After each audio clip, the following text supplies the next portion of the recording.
Assalamualaikum warahmatullahi wabarakatuh. Perkenalkan, nama saya Arneta Lola Karolin, NPM C0C01914. Di sini saya akan mengajak kalian untuk membahas terkait dengan lanjutan akuntansi keuangan 1, di mana batas terakhir dari lanjutan bab 7. Maka berarti kita memasuki materi baru yaitu bab 8. Bab 8 itu judulnya isu-isu konsolidasi.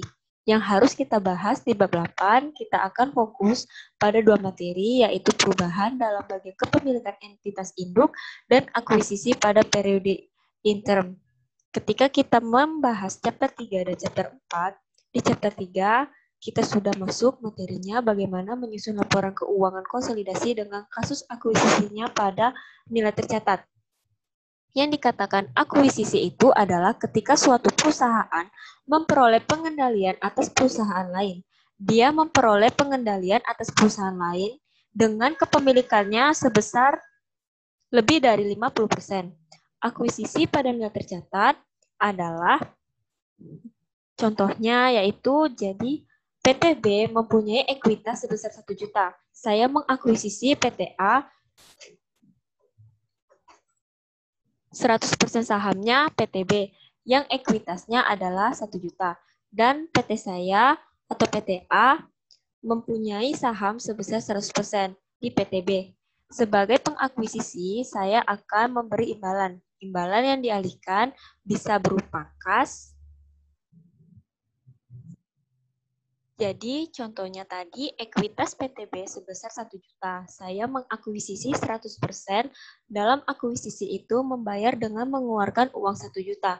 Maka dikatakan akuisisinya pada nilai tercatat karena imbalan yang diserahkan oleh perusahaan pengakuisisi itu sama besarnya dengan ekuitas yang ia peroleh, yaitu senilai 1 juta. Tapi jika kepemilikan sebagian, kita harus berhati-hati. Contohnya, 600.000 yang saya serahkan itu kepada PTB membandingkannya dengan ekuitas yang ada di PTA.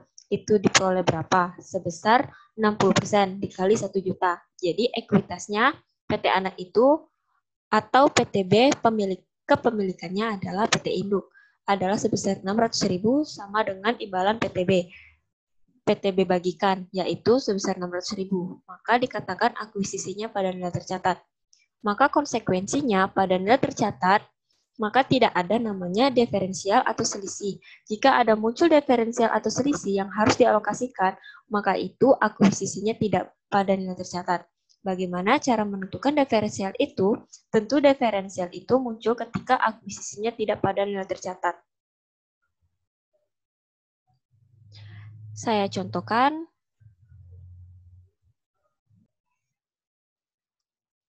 Ekuitas PTB itu 1 juta, memberikan imbalan yang saya serahkan itu 700.000 untuk 60% kepemilikan saham di PTB. Imbalan saya 700.000 untuk 60% kepemilikan saham di PTB. Berarti terjadi diferensial 100.000. Jadi timbul pertanyaan di dalam materi bab 4, diferensial ini akan dialokasikan kemana? Diferensial ini ada dua pengalokasian. Yang pertama bisa ke goodwill, yang kedua alokasi diferensial ini adalah ke aset dan liabilitas yang nilai wajarnya pada nilai tercatat atau nilai buku.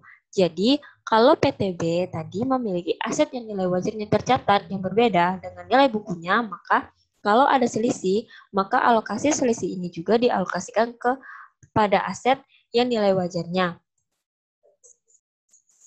atau nilainya yang berbeda, termasuk liabilitas. Ini adalah materi dari bab 4.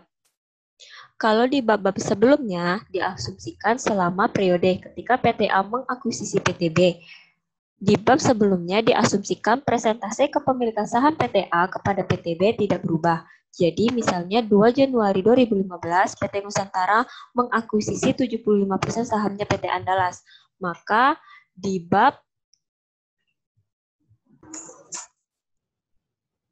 sebelumnya itu diasumsikan kepemilikan yang 75% ini tetap tidak ada perubahan selama tahun 2015. Padahal kenyataannya sangat mungkin setelah akuisisi oleh PT Nusantara dengan kepemilikan 75%, kemudian PT Nusantara menambah persentase kepemilikan saham di PT misalnya menjadi 90%. Itu sangat mungkin, tapi tidak dibahas di bab sebelumnya, baru dibahas di isu konsolidasi ini. Itulah namanya perubahan kepemilikan saham PT Induk pada PT Anak, tapi catatannya tidak menghilangkan pengendalian yang dimiliki oleh PT. PT Nusantara pada tanggal 2 Januari 2015 mengakuisisi 75% saham PT Andalas. Kemudian di tahun 2015, ia menambah lagi kepemilikan atas PT Andalas misalnya 10%. Maka persentase kepemilikan PT Nusantara pada PT Andalas menjadi 85%. Pengendalian tidak hilang, tapi persentase kepemilikannya bertambah atau bisa juga berkurang. Misalnya pada tanggal 2 Januari 2015 mengakuisisi saham 75% saham PT Andalas. Kemudian terjadi transaksi yang mengakibatkan presentasi kepemilikan saham kepemilikan saham PT-nya Nusantara pada PT Andalas itu berkurang menjadi 60%. Jadi turun 15%. Itu juga dibahas di dalam materi yang penting. Catatannya pada PT Andalas tidak ketinggalan pengendalian. Sekarang timbul pertanyaan, yang mengakibatkan perusahaan kepemilikan saham yang dimiliki PT Induk atas saham PT-nya anak itu karena apa? Nah, di buku ini dibagi menjadi dua, yaitu yang pertama, perubahan kepemilikan PT Induk atas sahamnya PT Anak itu berubah karena transaksi yang dilakukan oleh induk perusahaan. Yang kedua, perubahan kepemilikan saham yang dimiliki PT Induk ini terjadi bukan transaksi yang dilakukan oleh PT Induk, tapi yang melakukan transaksi itu adalah entitas anak. Contohnya, jadi PT Madani itu punya 60% di PT Sinchan. Berarti ada 40% saham di PT Sinchan yang tidak dimiliki oleh PT Madani. Sebagai perusahaan induk, ternyata 40 itu 30%-nya itu dimiliki oleh PT ABC. 10%-nya dimiliki oleh PT Maju. Anggaplah jumlah saham yang beredar dari PT Sinchan itu 1 juta lembar. Jika PT Induk memiliki 60%, berarti menguasai sebanyak 600.000 lembar saham. PT ABC menguasai 100.000 lembar saham. Kemudian PT Maju berarti mempunyai 100.000 lembar saham miliknya PT Sinchan.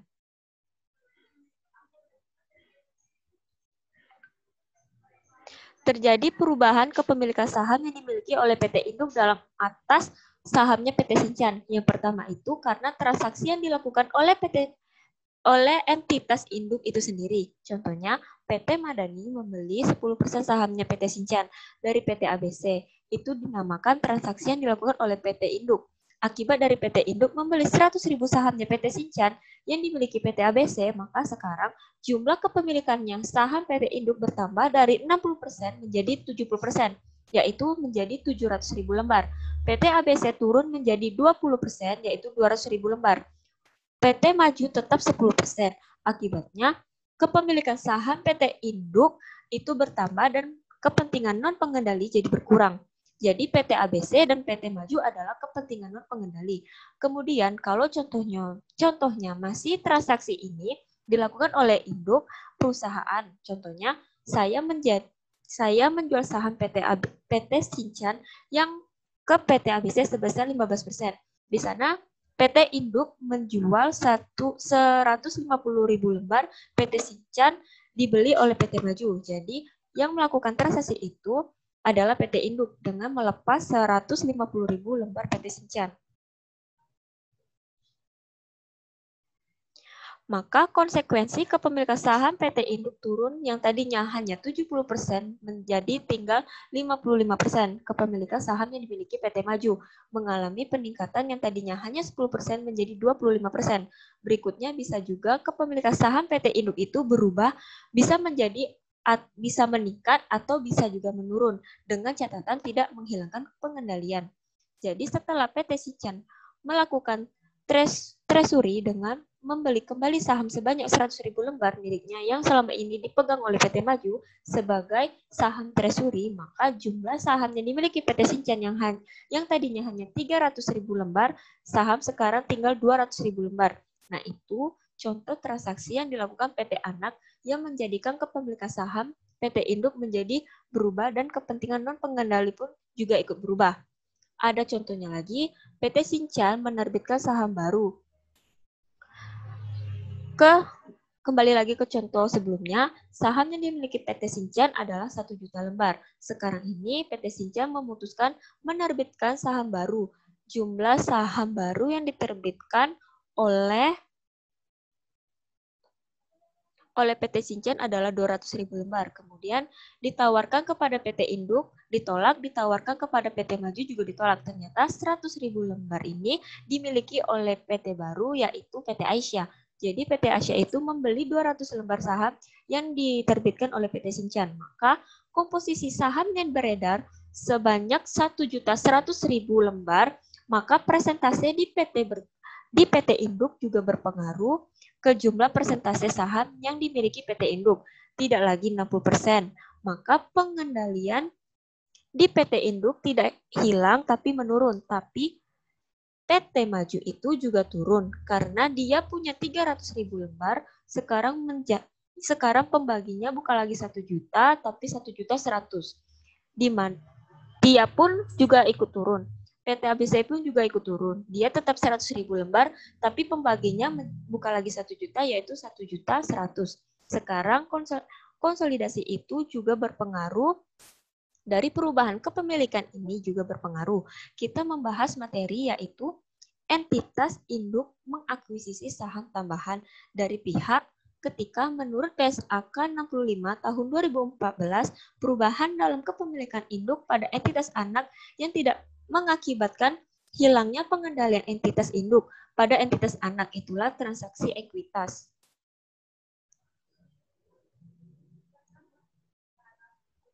Kalau transaksi ekuitas, maka itu akan ada pengaruh keuntungan atau kerugian, tapi dia mempengaruhi ekuitas PT Induk. Sekarang kita lanjut, ada transaksi di mana entitas induk menjual sebagai saham kepada anak kepada pihak ketiga. Ini yang melakukan transaksi yaitu entitas induk, tapi mengakibatkan kepemilikannya berkurang. Contoh, PT Induk membeli saham PT Anak sebesar 80%.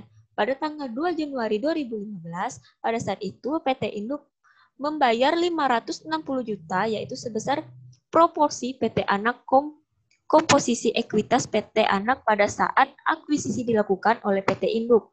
Itu adalah dia punya saham biasa 500 juta dan dia punya saldo laba sebesar 200 juta. Pada tanggal 31 Desember, PT Induk menjual kepemilikannya atas saham PT Anak itu kepada pihak ketiga dengan menerima imbalan sebesar 160 juta. Akibat penjualan ini, kepemilikan PT Induk menjadi 60%. Berarti ada 20% saham yang dimiliki PT Induk atas PT Anak yang dijual pada pihak ketiga.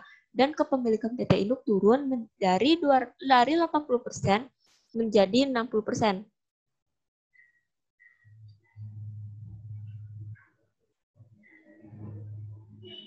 Anak melaporkan laba selama mengumumkan dividen 2015 sebesar 50 juta dan 30 juta. Itulah pembahasan saya di bab 8 tentang isu-isu konsolidasi. Akan dilanjutkan materi selanjutnya pada video part 2.